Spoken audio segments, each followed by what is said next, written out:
자, 안녕하세요. 박성필입니다. 자, 오늘 신성델타테크 그리고 CCS 보도록 하겠습니다. 자, 일단 권영환 교수는 고려대 강의에서 초전도체는 이석배만이 만들 수 있다라고 언급한 적이 있습니다. 자, 강의를 듣던 학생들로부터 나왔던 언급이고요.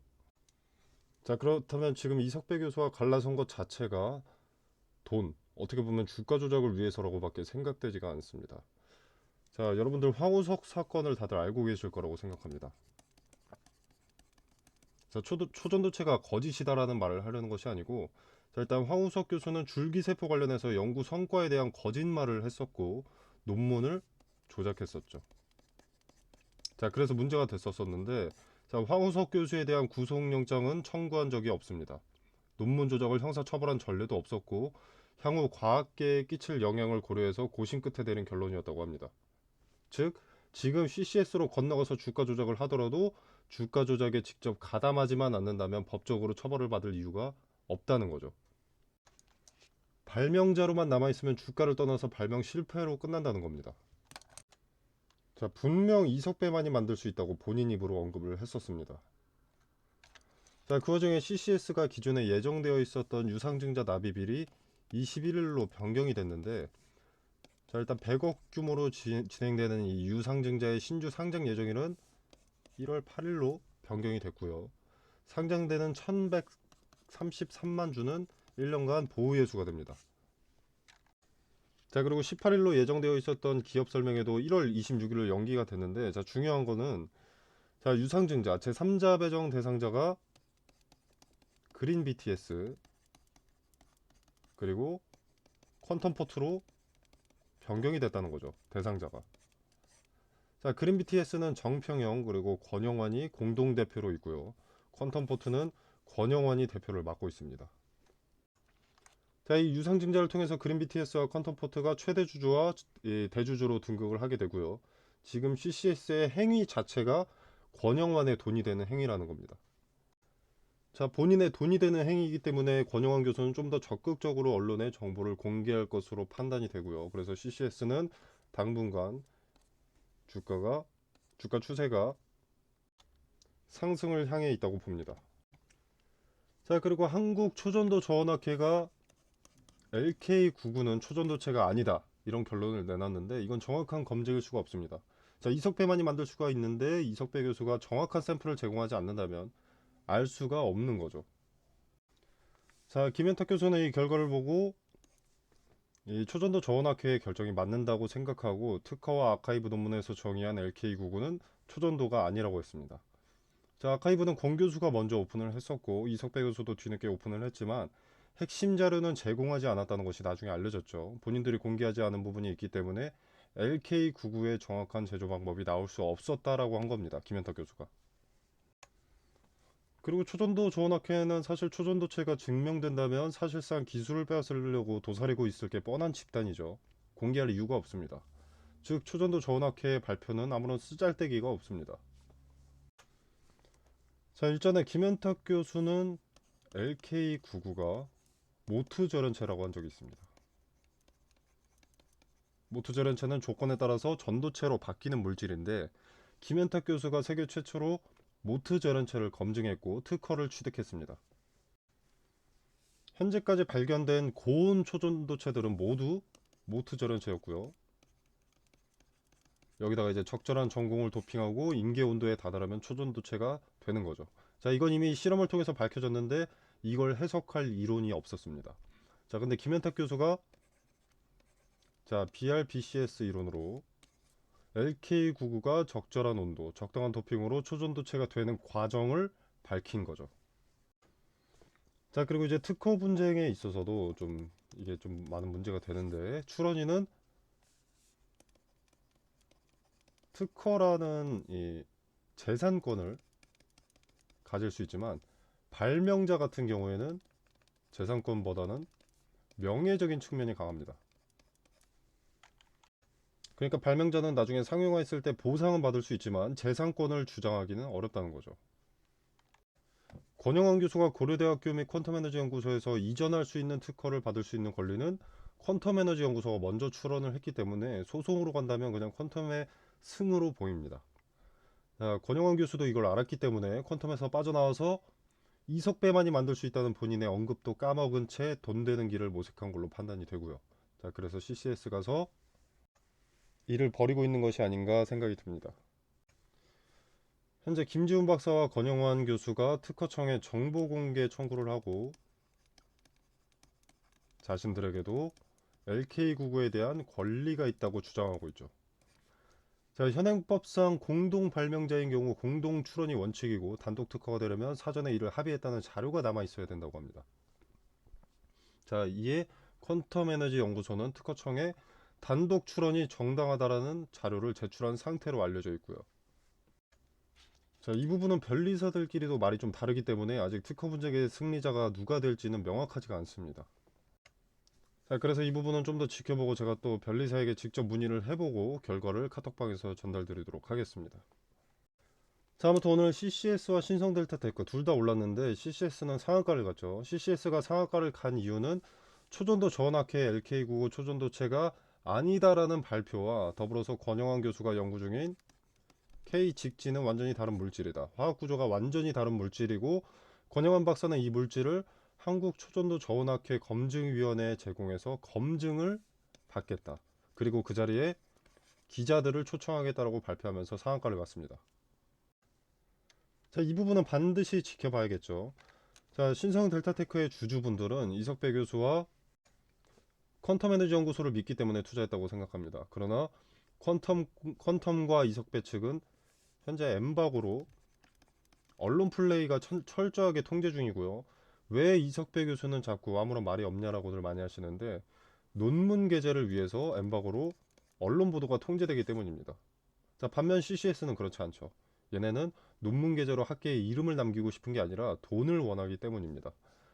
자, 그리고 생각을 달리 해본다면 김지훈, 권영환이 새로운 물질을 개발했다고 하는 것도 퀀텀에서 함께 연구하던 이석배, 김현탁 교수의 초전도체 또는 신물질 개발의 신뢰도를 올려주는 행위입니다. 권영환, 김지훈의 발명이 사실로 드러난다고 해도 이는 퀀텀에서 돈이 되는 신물질 발견을 함께 목격을 했다는 거죠. 자, 그렇다면 퀀텀 에너지 연구소의 특허에도 힘이 실리는 겁니다. 현재 특허권을 서로 주장하고 있지만 이 부분은 발명자 3명의 모두의 동의가 있어야 하는 것으로 알고 있고 퀀텀의 성공은 퀀텀 에너지 연구소의 성공은 권영환, 김지훈의 성공이기도 하겠고 그리고 권영환, 김지훈의 성공은 퀀텀의 성공으로도 봅니다. 애초에 함께였던 발명자 4명이기 때문이죠. 자, 이제 주식 이야기를 해보자면 CCS가 요새 승승장구하는 것은 일단 시총이 낮습니다. 시총이 1600억이죠. 오늘 상한가를 가서 1600억. 그리고 이제 개인 투자자, 개미들의 신규 진입이 많기 때문입니다. 시총이 낮은데 개미들이 많이 들어온다. 도구로서 이용해 먹기 딱 좋다. 자, 권영환 교수와 김지훈 박사가 의도한 것이다라는 게 아니라 현재 초전도체 테마에서 대장주는 신성 델타테크 그리고 CCS로 나눠지죠. 자, 여기서 개인들이 현재 더 많이 들어가는 것은 CCS인데 자, 이게 몸값이 낮습니다. 지금 엄청나게 폭등했는데도 1600억이죠. 반면 신성 델타테크는 1조 가까이 되고요. 자, 여러분이 작전 세력이라면 어떤 게 돈이 더 되겠습니까? 돈이 더 조금 들면서 더 많은 수익을 가져갈 수 있겠습니까? 자, 권영환이 직접 언론 플레이를 해주는 CCS 그리고 적은 몸값으로 적게 드는 자본 많은 개인 투자자들의 유입. 자, 개인적으로 초전도체는 퀀텀 에너지 연구소의 경쟁력이 없다고 판단합니다만 주식을 하는 입장에서는 신성 델타테크 그리고 CCS 둘 다 투자하는 것이 맞다고 봅니다. 자, 개인들의 특징은 테만의 한 가지 종목만 매매하는 경향이 있는데 이렇게 초전도체 테마처럼 대장주가 딱 2개 신성과 CCS 이렇게 대장주가 딱 2개라면 각각 분할 매기하기 딱 좋습니다. 자, 관점을 달리 보면 한쪽의 뉴스를 통해 시소 게임이 끊임없이 진행되기 때문이죠. 자, 시소라는 놀이터에 있는 놀이기구가 이렇게 있다. 자, 이쪽이 CCS고 이쪽이 신성이다. 신성에서 뭘 검증했다. 그럼 올라가겠죠? 그럼 얘는 반대로 내려갈 겁니다. 경쟁력이 약해졌으니까. 그리고 CCS 권영환 교수가 뭔가를 발표했다. 올라가겠죠? 그럼 얘네는 이 뉴스 때문에 내려갈 겁니다. 한쪽이 급락하면 한쪽은 급등하죠. 손실이라도 상쇄할 건덕지가 있는 겁니다. 물론 타점 분석을 명확하게 해놓아야 돈이 되겠지만 시소 게임을 명확하게 이용할 수 있다면 진위 여부를 떠나서 양쪽에서 수익을 가져갈 수 있습니다. 오히려 지금처럼 논쟁이 계속된다면 시소 게임을 이용할 수 있는 기간이 늘어나는 거죠. 물론 한쪽은 분할 매도, 한쪽은 분할 매수 이런 식으로 해야 되기 때문에 두 개를 동시에 분석해야 돼서 머리가 아프고 복잡할 수밖에 없겠지만 노력한 만큼 보상은 더블로 가져갈 수가 있습니다. 자, 카톡방에서 이 시소 게임을 이용하는 방법과 CCS, 신성 델타테크의 트레이딩 관점에서의 분석으로 매수 타점, 매도 타점에 대한 근거까지 함께 말씀드리도록 하겠습니다.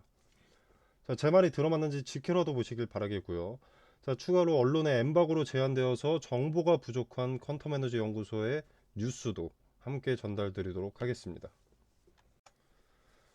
자, 그리고 차트 같은 경우에는 지금 요 신성 델타테크의 경우 현재 바닥에 지지받고 급등했습니다. 현재 쌍바닥을 형성했고 거래가 동반되었기 때문에 허수가 아닌 추세 전환으로 판단을 할 수가 있습니다. 거래가 이전에 비해 좀 적어 보일 수 있겠는데, 자, 보시면 오늘 거래대금 2620억입니다. 오늘 상한가를 갔던 CCS의 거래대금은 2400억이고요. 뭐가 더 높다 이걸 말하는 게 아니라 초전도체 테마에 지금 자금이 많이 들어온다는 것이 유의미합니다. 자, 두 종목 모두 조정을 크게 받다가 거래가 동시에 터졌습니다. 모두 양봉으로 전환됐고요. 자, 시장의 돈이 초전도체로 들어오고 있음을 암시하기 때문에 좋은 기회를 놓치지 마시길 바랍니다. 자, 카톡방 참여는 이렇게 영상 설명란을 보시면 더보기 버튼이 있습니다. 자, 더보기 버튼을 누르시면 제가 카톡방 링크를 따로 기재를 해뒀습니다. 누르시면 바로 입장이 되시고요. 자유롭게 참여해 보셔서 투자에 도움이 되는 정보 얻어가시길 바라겠습니다. 자, 그리고 이거는 제가 8월 11일에 신성 델타테크가 최초 매매 거래가 정지될 때 추천이 나갔던 종목들입니다. 자, 선암, 덕성, 파워로직스, 원익PN이라는 종목이 추천이 나갔는데 추천드렸던 이 종목들은 초전도체 관련주고요. 제가 단기 테마성 종목을 보통 권유하진 않는데 단기적으로 수익을 먹을 수 있을 명확한 근거가 나와서 추천이 나갔습니다. 자, 그 근거로는 대장주인 신성 델타테크의 단기 급등으로 매매 거래가 정지 기준가를 넘는 것을 포착을 했고요. 그리고 종가가 기준가를 넘어서 마무리되어가는 과정에 장 마감 직전에 수급이 테마 후발주들 선암, 덕성, 파워로직스, 원익PN이 여기에 몰리는 것을 포착했습니다. 자, 대장주인 신성 델타테크가 매매가 되지 않는다는 것은 관련 테마주의 급등을 예고하는 것이고 장 마감 직전에 그 수급의 이동을 포착을 했기 때문에 시초의 베팅을 추천했습니다. 자, 단 함정의 가능성도 있기 때문에 거래대금이 오전장에 300억 이상 몰리는 종목에다가 매수를 하라고 설명을 드렸고요. 자, 그래서 이 종목들의 수익을 좀 보여드리자면 원익PN이 자, 8월 11일 다음 거래일 종가 16.8% 올랐고요. 그 다음 날도 11.68%가 올랐습니다. 자, 선암 8월 11일 그 다음 거래일 상한가, 그 다음 거래일 상한가. 덕성 8월 11일 상한가, 상한가. 파워로직스 8월 11일 상한가, 상한가. 자, 이렇게 근거를 갖고 추천이 나왔기 때문에 단기적으로 큰 급등을 가져갈 수 있었습니다. 자, 화면에 보이시다시피 무료입니다. 자, 제가 종목을 추천했다고 해서 금전적으로 뭘 요구하거나 뭐 수익에 얼마를 떼달라 이런 거 전혀 없습니다. 자, 여러분의 투자금은 여러분의 돈이죠. 그렇기 때문에 여러분이 자유롭게 판단하셔서 매매를 하셔도 되고 안 하셔도 됩니다. 그냥 지켜만 보셔도 되는 거고요. 제가 뭐 맛있는 거 추천했다고 해서 여러분이 무조건 드셔야 할 필요는 없지 않겠습니까? 먹고 싶으면 먹는 것이고 먹고 싶지 않으면 먹지 않는 것이고. 자, 기존에는 제가 전화번호로 문자 메시지를 보내주시면 카톡방 링크를 직접 보내드렸었는데, 자, 이제 고정 댓글에 카톡방 링크를 걸어두겠습니다. 공유해 놓도록 하겠습니다. 자, 비용 발생하는 거 아니니까 받아보실 분들은 카톡방에 참여하셔서 보유 종목 분석과 매수매도 타점, 그리고 추가적으로 리스크는 낮고 투자 매력도가 높은 수익의 근거가 있는 종목 받아보시길 바라겠습니다. 자, 물론 투자는 여러분의 자유이기 때문에 투자를 하셔도 되고 그냥 지켜만 보셔도 됩니다. 제가 말씀드리는 종목이지만 수익이 나는지 안 나는지 먼저 지켜보시고 판단이 서시면 그때 투자하시는 게 좋다고 봅니다. 그래야 여러분의 리스크가 낮아지니까요.